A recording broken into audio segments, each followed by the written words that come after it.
राधा कृष्ण और मीरा को कैसे भूल सकते हैं। मीरा ने कृष्ण को मन ही मन अपना सब कुछ मान लिया था और अपना सब कुछ छोड़कर वह एक दासी का जीवन जीने लगी थी।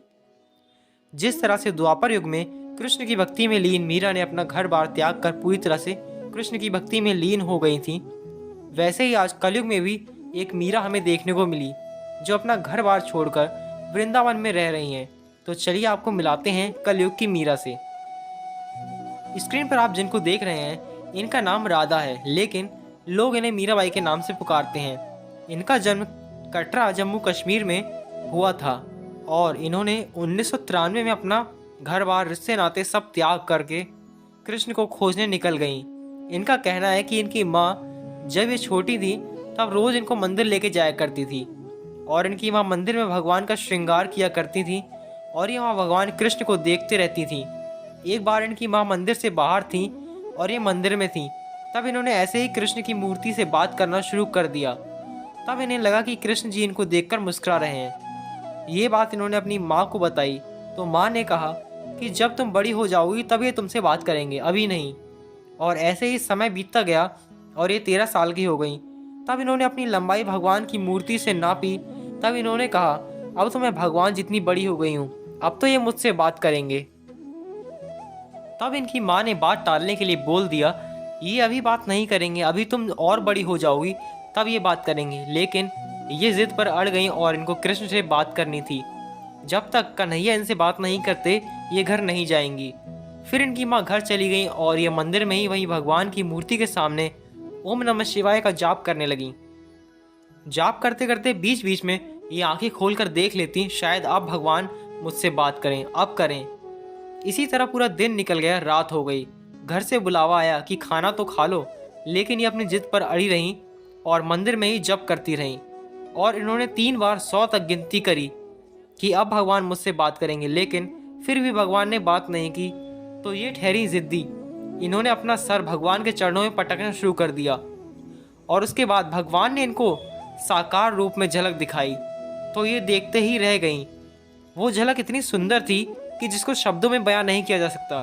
भगवान के दर्शन पाने के बाद ये भगवान से बोली, आप रुको, मैं माँ को बुलाकर लाती हूँ। माँ कहती थी कि ये बात नहीं करेंगे, लेकिन आपने मुझसे बात की, आप ठहरो, मैं अभी आई। फिर जब ये अपनी माँ को बुलाकर लाई तब वहाँ कुछ नहीं था।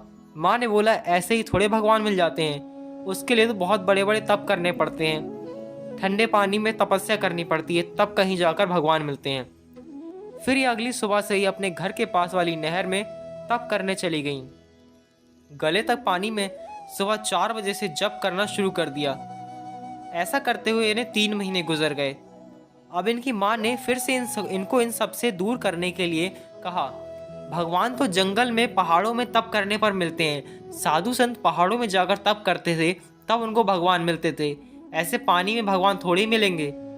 ये बात सुनकर ये अगले दिन से ही जम्मू के पहाड़ों पर चली गईं, तप करने लग गईं। वहाँ पर इन्होंने कई महीनों तक तप किया। तब इनको ब्रह्म ज्ञान की प्राप्ति हुई, लेकिन इनको तो भगवान को साकार रूप में देखना था। तब भगवान ने इनसे कहा, आपको साल 2012 तक का इंतजार करना होगा। ये मान गई। जहाँ इतना इंतजार किया वहाँ थोड़ा और सही। उसके बाद कृपालु महाराज के सानिध्य में ये वृंदावन आ गईं। कृपालु महाराज के कहने पर इनको गाना गाने का सौभाग्य मिला। इन्होंने बहुत अच्छा गाया और तभी से इनका नाम मीराबाई पड़ गया। वृंदावन आने के बाद इन्होंने कृष्ण को ढूंढना शुरू कर दिया। इनको लगा भगवान इंसानी रूप में ऐसे ही इनको मिल जाएंगे। इन्होंने लोगों से पूछना शुरू किया, कन्हैया कहाँ रहते हैं? तो किसी ने कहा वो तो बांके बिहारी में रहते हैं। फिर इन्होंने एक मटकी में माखन लिया और एक बांसुरी ले ली और भक्तों की लाइन में सबसे आगे जाकर खड़ी हो गई। मंदिर का दरवाज़ा खटखटाने लगी। मंदिर का दरवाज़ा खुलते ही एक पंडित जी से इन्होंने कहा, कन्हैया तक मेरा संदेश पहुंचा देना कि जम्मू से मीराबाई आई है। तो पंडित जी ने सोचा कि ये किसी इंसान की बात कर रही हैं। तब उन्होंने सारे पंडितों को इकट्ठा किया और बोला कि यहाँ तो कन्हैया नामक कोई भी पंडित नहीं है। तो मीराबाई ने उनको सारी बात बताई। तब पंडित ने मंदिर में से पर्दा हटाया और कहा, देखो ये है कन्हैया। अब ये तो कन्हैया को साकार रूप में देखना चाह रही थी। ये बोली, कहाँ है कन्हैया, मुझे तो दिखाई नहीं दे रहे। पंडित जी ने कहा, इतनी बड़ी मूर्ति नहीं दिख रही, इन्होंने पंडित जी से कहा कि इनको कन्हैया से शादी करनी है, मिलना है उनसे। तब पंडित ने कहा ऐसा नहीं हो सकता। ये सुनकर मीराबाई का दिल टूट गया और ये बाहर आ गई। कुछ दिन बीत जाने के बाद किसी ने इनको बताया कि वृंदावन के निधि वन में कन्हैया हर रात दर्शन देने आते हैं। तब ये निधि वन पहुंच गई और वहां वृक्षों की जड़ों के पास खोखले हिस्से में बैठ गई और इंतजार करने लगी कि कब कन्हैया आएंगे। इंतजार करते करते रात के 2-2:30 बज गए और अचानक से निधिवन में बहुत तेज रोशनी के साथ कन्हैया प्रकट हुए और निधिवन के सारे पेड़ गोपियां बनकर रासलीला करने लगे। तब कन्हैया इनके पास आए। इन्होंने कन्हैया से बहुत बातें की और कहा आप मेरे पास क्यों नहीं रहते। तब कन्हैया ने कहा मैं तो हर जगह हूँ, मैं तो तुम्हारे दिल में हूँ, कण कण में हूँ, जहाँ देखोगी मुझे पाओगी।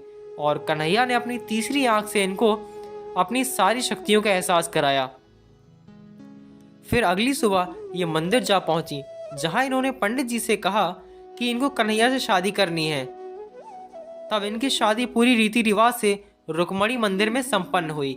और ये सारी बात साल 2012 की है और तब से ये वृंदावन में ही रहती हैं और कृष्ण की सेवा करती हैं। तो ऐसा होता है एक भक्त का प्रेम अपने भगवान के प्रति, जहाँ एक भक्त की जिद के आगे भगवान को भी झुकना पड़ता है और दर्शन देने पड़ते हैं। लेकिन एक बात और है कि भगवान की भक्ति भी निष्पक्ष और निस्वार्थ होनी चाहिए, तभी हमें इस कलयुग में भी भगवान मिल सकते हैं। तो प्रेम से बोलो राधे राधे।